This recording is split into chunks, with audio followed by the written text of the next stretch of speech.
Georgia, -2.5, heading to Tuscaloosa, Alabama to play the brand new Crimson Tide under Kalen DeBoer, 7:30 Eastern, ABC, Bryant-Denny Stadium. This is what you sign up for. Both as a college football fan, when you get introduced to this sport, it's games like this that grab your attention, that put you down in the seat and say, this is why you fall in love with college football. Matchups like this, brands like this, heck, head coaches like this. And then if you're committing to either Alabama or Georgia out of high school, you go there to play in games like this. College game day, prime time, Herb Street and foul. Like this is the movie of the weekend. A lot of good games on the slate, but this is the movie of the weekend. For Alabama, man, we've seen the Kalen DeBoer Alabama a few games right now. We've seen them against USF, saw them throttle Wisconsin in Camp Randall. A good test to pass, but who are they? Who is this new Alabama? Because this is the kind of game where if you were a Crimson Tide fan, you had a lot of confidence going in. Yes, because it's at home. Yes, because of the way the past few games against Georgia have gone, but more specifically, because you had the GOAT on the sideline, bro. You had Nick Saban making sure your game plan throughout the week, your focus was right where it needed to be, and you just felt like somehow, some way, he was going to put you in position to win that football game. Nick Saban will be in Tuscaloosa. He will be on the college game day desk. He will not be on the sideline. And so for Kalen DeBoer, I'm fascinated to watch how this Alabama team attacks the moment. It was never a question with Nick Saban teams. I'm not really questioning it so much for Alabama this year, but I am questioning, what does it look like? Is that same kind of fire, that same kind of Saban-esque traits still there? With Jalen Milroe as the quarterback and the way they've carried themselves to this point in the year, I think it will be, but we're about to find out. We are about to find out. College football sickos, Georgia fans, Alabama fans alike, make sure you are subscribed right here to the On3 YouTube channel. It's a college football sicko kind of show, run by college football sickos for college football sickos. So thank you for that.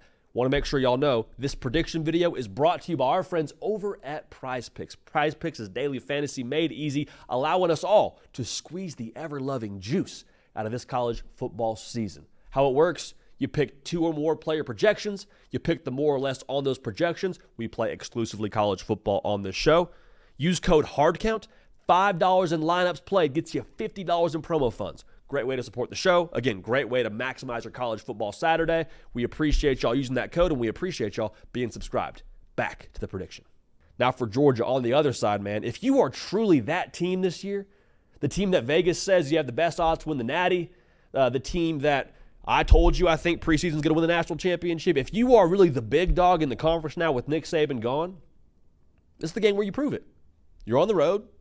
It's the game of the week, national spotlight. All the things that I just mentioned going into this game, this is your stage. Because Alabama has had Georgia's number. Saban has had Kirby's number.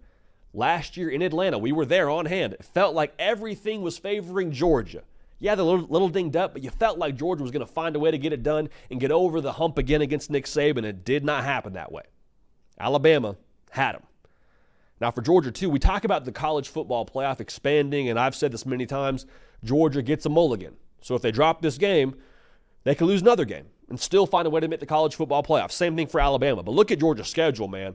You drop this game, you're staring down the games at Texas, at Ole Miss.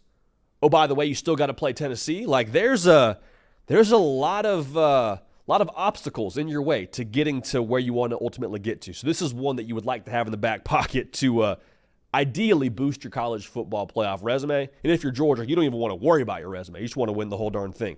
Starts in this game. Last year, I broke this game down going into conference title weekend. And for me, I'm a big matchups guy, right? Like I believe that college football ultimately is about your matchups from the trenches to the perimeter. It's a matchup sport, okay?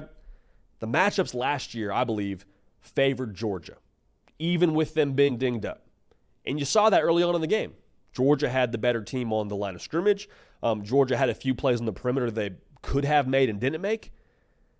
But I think even with the matchups favoring a certain team, what was the difference? The difference was the matchup breaker, the logic breaker, that Jalen Milroe throws on the cape. You look under his number 4 jersey, there's an S on his chest, and he's just ultimately the differentiating factor. Is that the case again this year? Because with Jalen Milroe now, I think he's kind of that 2.0 of himself. from last season. Last year, he was still figuring out how to be a starting quarterback in the SEC. He was playing in an offense that, quite frankly, didn't even really fit him until halfway through the year. It's very obvious. Kalen DeBoer knows what he has in Jalen Milroe, and they're playing to his skill set. To this point in the year, he has thrown for 2 touchdowns and run for 2 touchdowns in every single game. I don't care what level of football you're playing, SEC or Pop Warner, that is ridiculous. Curious to see how much they use him in the design quarterback run game in this one, because it's early on in the year. You want to save Jalen Milroe, but at the same time, man, like in a game like this, you empty the clip. You leave nothing in the chamber when it comes to the game against Georgia in Tuscaloosa. Seen a lot of empty formations where you call quarterback design power or quarterback design runs. We've seen that. I think in this game now we could see a little bit more of the counters off of that, whether it's a trick play, whether it's quarterback design power to an RPO throw. Like, we're going to see, I think, a little bit more of the bag here from Kalen DeBoer and from Jalen Milroe. Going in with that, speaking to his legs. How about the second play? And when I say the second play, you know what I mean. Georgia, they find a way to get through the offensive line of Alabama. They have the right blitz dialed up, whatever it looks like. And then ultimately, Jalen Milroe steps aside, makes a move. Bam. Second play has now begun. How does Georgia handle that?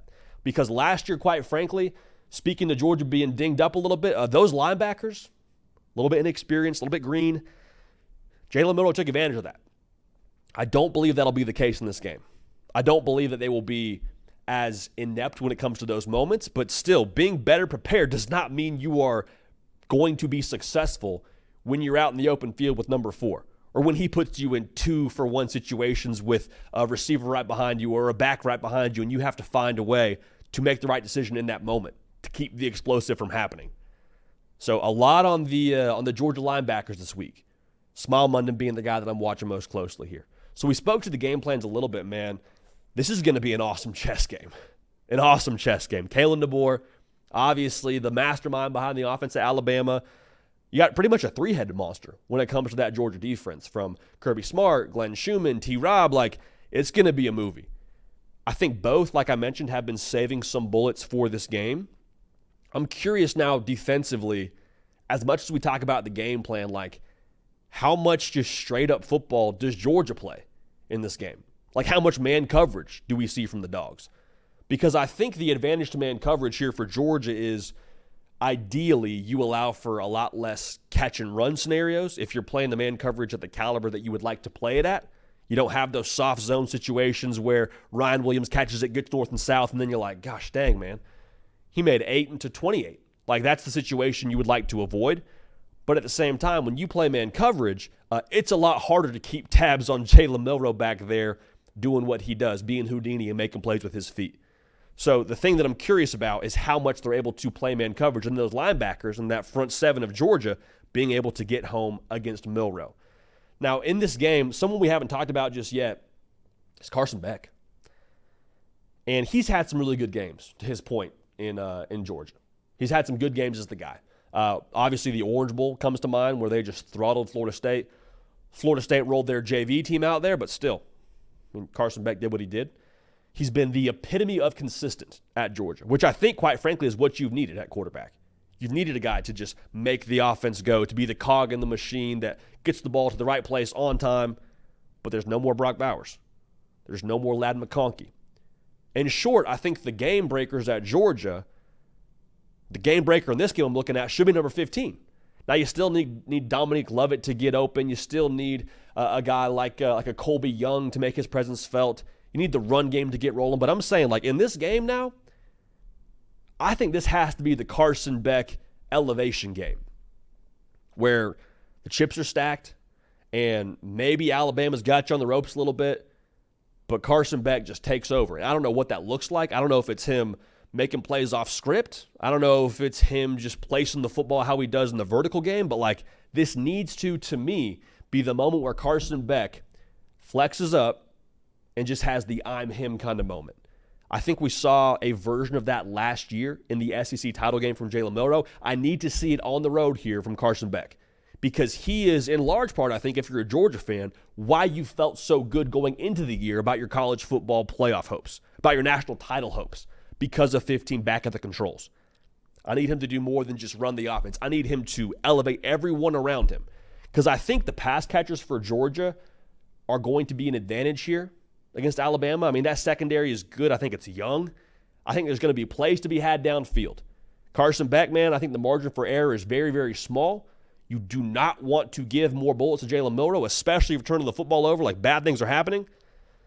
This needs to be the I'm him signature game from number 15.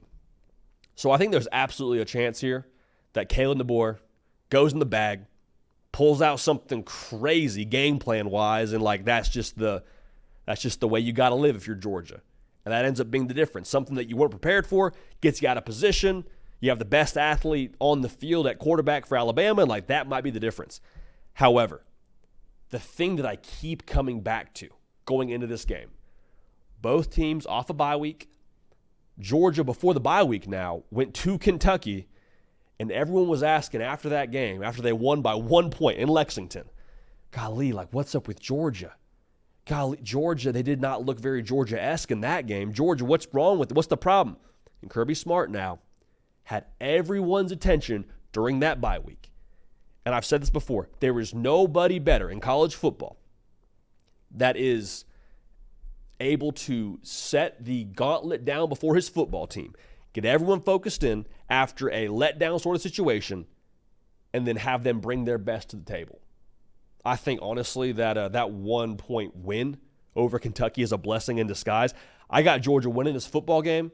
I think Carson Beck elevates. I think Georgia has a little more success running the football than maybe anticipated. Perfect recipe. Perfect recipe if you're Kirby. I think Dogs win 27-24. So by that logic, we got Georgia winning and covering in Tuscaloosa.